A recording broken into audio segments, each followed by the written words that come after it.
Greetings, beloved at Church of the Ascension. So last week and then this week and the following week, we hear parables about the kingdom of God.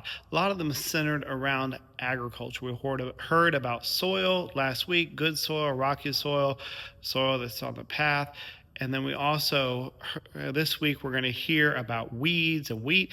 And then the following week, we're going to hear about the mustard seed.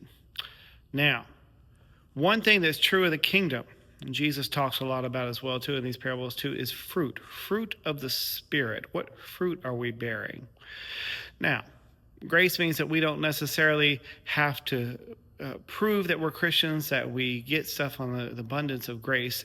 And at the same time, I think our faith calls us to respond in some way. And I think you, me, both, we get lazy about that sometimes. We probably don't think enough about that, the fruit of the Spirit. How do people know that we are a Christian? The fruit of the Spirit is love, joy, peace, kindness, self-control, but also one of those is patience. And I recently, as I was doom scrolling through Facebook, as they call it, once in a while you come across something good.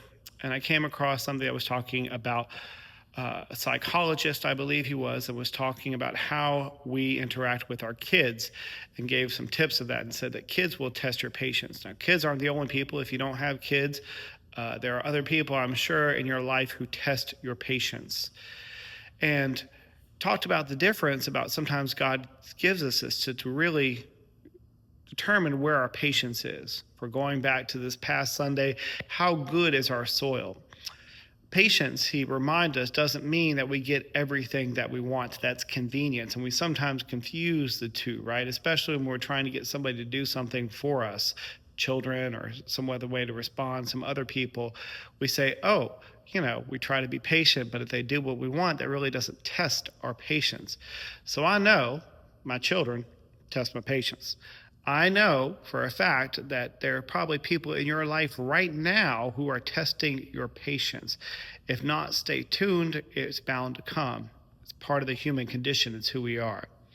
So the reminder was to really look at that and use that as an opportunity for growth.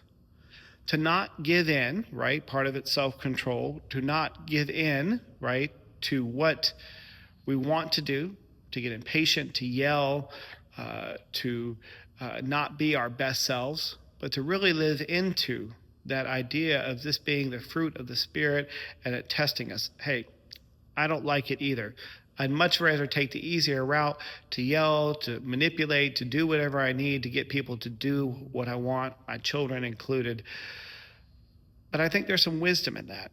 Some wisdom in taking a moment to praying about it, to really reflecting on that. And when we lose our patience, to really look back and say, why did we do that? What was that about? What is God teaching me? This is the good stuff, I think, of good soil. It's not easy work, but it's what we're called to do. So this week, maybe spend some time praying about that and reflecting about that, about how maybe we can be more patient with ourselves and with others in this world. That's all I got this week, folks.